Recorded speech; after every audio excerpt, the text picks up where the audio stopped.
Hey, I'm Alex Radical from Board Game Co. and today I'm reviewing T.D.O, Titan Defense Organization from King Raccoon Games. T.D.O is a 1 to 5 player cooperative game of trying to defeat these titans as they race around the world trying to take down the various bases in play. This is a prototype, all rules and components subject to change, and I'll have a link to the crowdfunding campaign down below.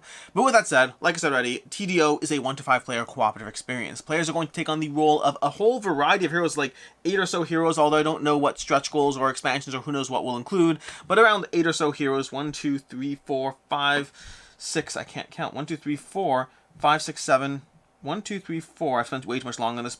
I have 10 heroes. There's 10 heroes. I'm sorry. I don't know why I got caught up in that. There are 10 heroes in play as you race to take down one of 4 titans. I got the titans part correctly, at least as of right now. And these titans are going to be wandering around the map, trying to take down the various locations and destroy the bases in play. You're going to be taking actions on your turn. The heroes are going to be rolling dice, assigning them to various actions to try to level up slowly, to try to take down and damage the beast, as the beast reacts to every hero's turn by taking another turn where they go ahead and take their own action, moving clockwise around the bases, and also reacting to various breakpoints as you deal damage to them. That's the high level idea. Pick a titan, pick any number of heroes, face off against one another, and see who comes out standing.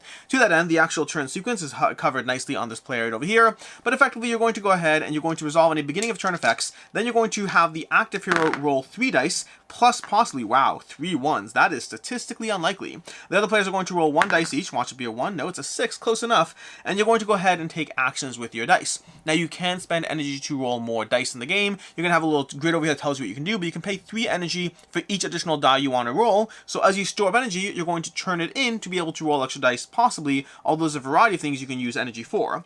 So you're going to have your dice over here, and if you roll 2 of a kind, you're going to go ahead and get an energy. But if you roll 3 of a kind, you're actually going to roll an extra dice right away, as I did. So now we have another 1 that is statistically not likely. So we have another 1 that we've rolled. We now have 4 ones in play. I wonder how that's even going to play out over here. Because effectively what you're going to do now with your dice is you're going to assign your dice to your various regions on the board, and you have different regions. A primary damage region, a movement region, an energy region, and then a variety of effects including modifying dice over here. Watch, I'm going to go ahead and take a 1, put it there, and roll another die.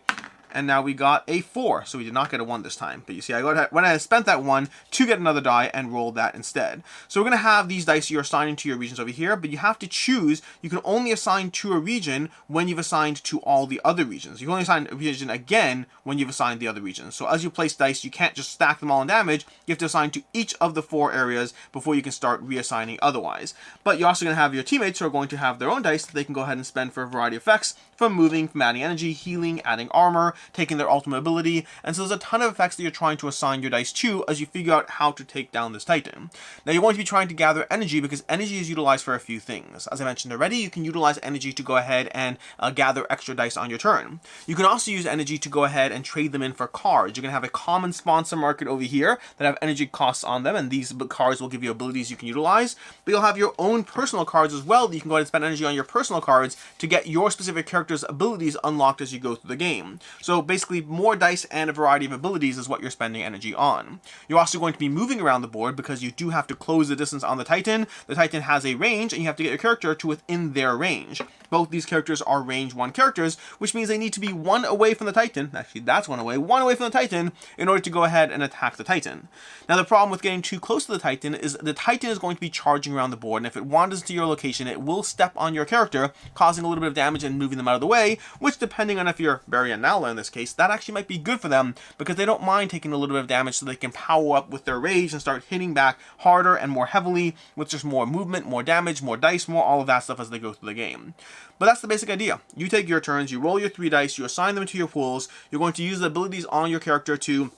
Your character's going to have an ability that's in play in general, and they have an ultimate ability. You're going to assign your dice to deal damage, to move, to gather energy, and a variety of other effects. You're going to have the Titan taking their own turn, where they're going to go ahead, place Titan on the closest T.D.O base, and destroy it. Titan's going to wander around, going to this region, destroying that base, and 3 bases dead means you'll lose the game.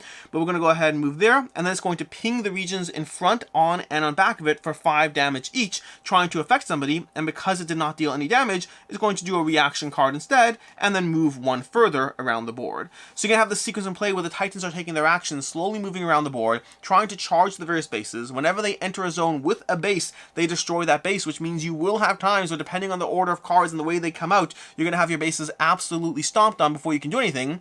Other times you can sit there and try to manage what the Titan is doing, react to what it's doing, and slowly cripple it, taking down its deck and hitting it with damage. Now when you hit it with damage, you have to eventually slowly move the shields, unless you have something that penetrates shields, which some of these characters do. For example, over here, Dr. DJ Camouflage, his ability ignores the Titan's armor. But if you ignore the armor, you're going to go ahead and deal damage straight to it, or eventually you move through the armor, and you slowly move these damage cubes the 4 sides of the Titan. Depending on which spot you shoot the Titan from, depends on where you deal damage from. But as you hit these reaction points, you're going to have them drawing more cards, so that, you know, when you can slowly hit them based on where they are, well, before you know it, boom, they move another spot, they kill that base, and they're wandering away from you. So you have to be very mindful of what the Titan is, how they operate, how they move around the board, how fast they move around the board, whether they skip other areas. Each Titan has their own flavor and feel to what they do as they put their own Titan tokens onto the board, as they wander around, and knowing their decks, knowing their action deck and reaction deck can help you plan for how you best want to take down the Titan. But that is basically Titan Defense Organization. On your turn, you roll 3 dice, your allies each roll 1 dice each. You're going to use those dice to power up and activate abilities. You're going to then try to take down the Titan as you slowly power up across the course of the game. Meanwhile, the Titan is activating at the end of every one of your turns, and additionally often playing reaction cards depending on the board state and what's happening there, until eventually either you take down the Titan fully and completely, or the Titan has savaged the entire world, leaving damage markers in its wake while it slowly takes down the bases as it goes. By the way, just for those paying attention, these technically are the wrong damage tokens. Really, we should have some of these in play instead. Just each Titan has their own tokens, and so just for those paying attention, technically I had the wrong ones in play. But that is basically Titan Defense Organization, which brings us to the review, starting off with ease of play.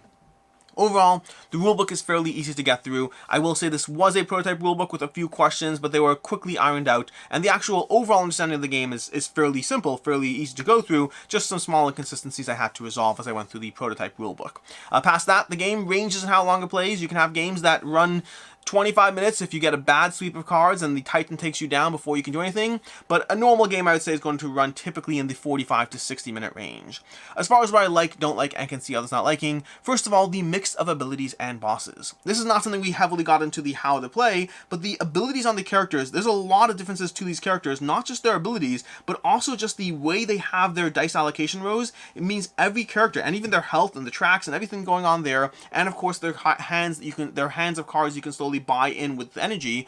All of that just leads to highly asymmetric characters that give you a ton of different ways to combine them. Playing with any 2 different characters from the 10, now that we got that number down, from the 10 different characters, playing with any number of different combinations of characters just gives you an incredibly rewarding and different experience and feel to what's going on. Combine that with the Titans, who also have their own different feel to it, just means there's a high degree of differences to the gameplay. Even as you go through the same general gameplay loop, there are differences to the gameplay and the way the game feels as you go through it. The dice allocation is just a fun little puzzle with, again, a high degree of asymmetry to that, as well as you try to figure out where to optimally place your dice. It's usually a little bit more interesting when you don't roll exclusively ones, because that gives you less agency, but when you have a 6, a 3, a 1, and a 2, and trying to figure out whether you want to move there, gather energy, do a bit more damage, whether you want to activate your ultimate, there's a lot of fun dice allocation going on, and the most important thing for me in a game like this is it is a real challenge. This is not an easy game. This is a game that you're going to lose more than you're going to win, at least at first, because the Titans are aggressive, they move fast, they move quickly, and knowing how Titan operates does give you a bit more of an edge.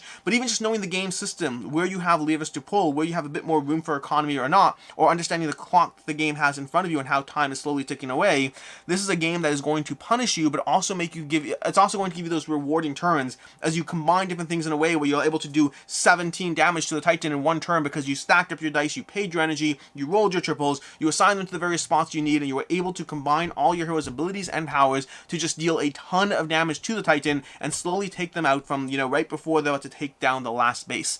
This game has those fun moments in it, and it's a lot of fun, but it's also very hard and therefore very rewarding when you do win.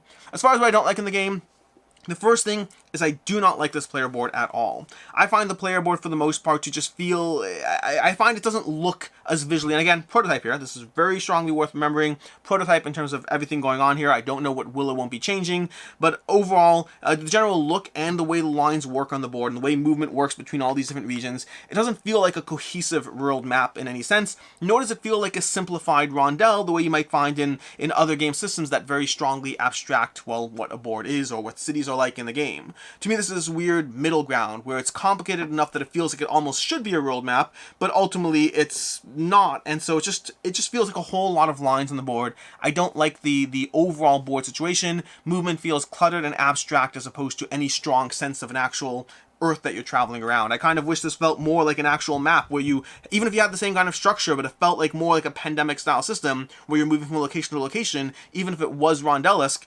rondel adjacent. I don't know what rondel-esque is, but rondel, even if it felt a bit like a rondel, but it looked more like a world map. Again, I don't have firm answers. It's always easier to criticize than to come up with solutions, but I don't like the board in its current state. Additionally, I'd say that as far as player count goes, higher player counts tend to mean you get less done in terms of the scope of the game, but lower player counts give you less comboing. I mean, this game falls into a weird range where I don't mind playing with 2, I don't mind playing with 3, and with 4, every player count has a pro and a con. The important part is the con aspect there. Meaning lower player counts, I get more done, but it's less comboing and less fun stuff going on. Higher player counts, I get less done per character, but there's more comboing. I would say it might even work best, arguably, a 2-player game with 2 players each means you both get a lot done and have more comboing, but then there's a slight disconnect from your character. So no matter which player count there is, there's pros and cons there. There wasn't a perfect sweet spot. There were pros and cons at every player count for me. As far as what I can see others not liking, some abilities and characters combo less ideally than others. Some characters are a lot of fun as they work together, and other characters kind of might not feel like the right character for the right situation, or may not work in a 2-character game, and you might need 3 or 4 characters for that character to shine. So I'd say there's some hit and miss as far as the characters and how well everything works together. And then playing well is important in this game, but luck is absolutely luck.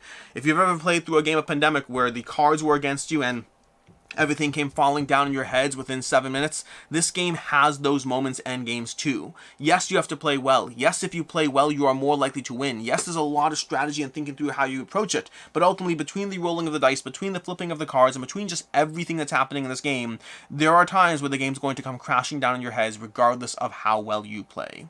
As far as final thoughts on T.D.O, Titan Defense Organization, I really like this game, and I'm mostly withholding my rating for right now. And I'll give context to that, and I'll tell you how I feel about it. I'll give you the caveats, and so to speak.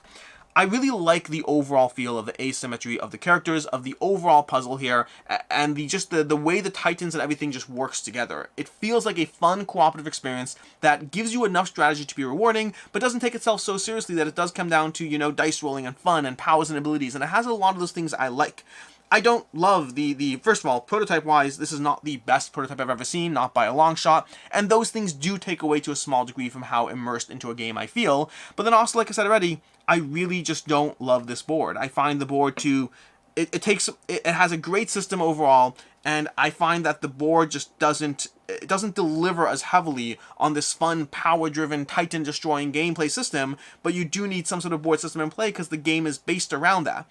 I don't know what the final implementation of this game experience will be. For me, this game has the potential to be a 4 to 5 easily, but there are enough elements kind of holding it back, and those elements do strongly fall into prototype range. So for right now, it's not a 4 out of 5. That's where this game is. It's lower than a 4 out of 5, although ultimately where it does end up does kind of depend on the difference between how final this game is going to be versus where it currently is in the prototype phase. So if you're watching this video at some point in the future, I always do give the prototype disclaimer when I'm covering a prototype, but this one more so than others, I'm kind of hoping that the final game has that additional edge or polish that pushes it in and locks it in a 4 to 5. There's a lot of things I like about this game, but there's too many things holding it back currently, and those may just be prototype things that get smoothed out and ironed out as the game gets further developed and all of that. So that's where we are, a tentative 4 to 5. 5, but not 1 yet.